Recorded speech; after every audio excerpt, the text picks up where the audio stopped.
All right, well, you may want to put your cell phone down and listen up to this next story. Florida could soon see tougher texting while driving laws. Yeah, Florida is only one of 4 states where officers cannot pull drivers over simply for texting and driving. But that could soon change thanks to a new Senate bill moving through the state legislature. ABC 7's Jess Dowdrick joins us live to explain what this would mean for you. Jess?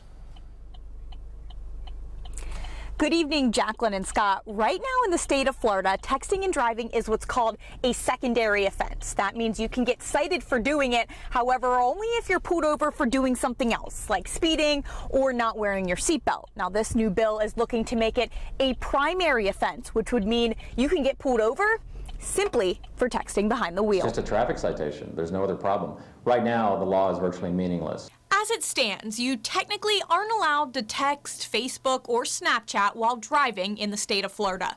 But if a trooper pulls up next to you while you're doing it, and you aren't violating any other laws, there isn't a thing they can do about it. It makes our job a little bit more difficult. What we usually do is just try to get someone's attention, tell them to put their electronic device down. The state has tried before to buckle down and make distracted driving a primary offense instead of the current secondary offense. The bill failed, but the legislature is trying again. You wouldn't read a newspaper and drive, and you certainly wouldn't write a letter and drive. So the idea that you can drive effectively and use a cell phone is just ridiculous.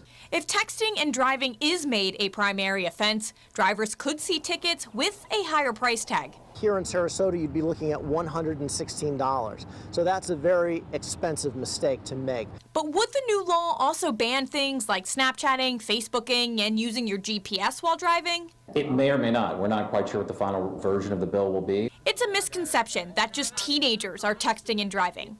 That's not true.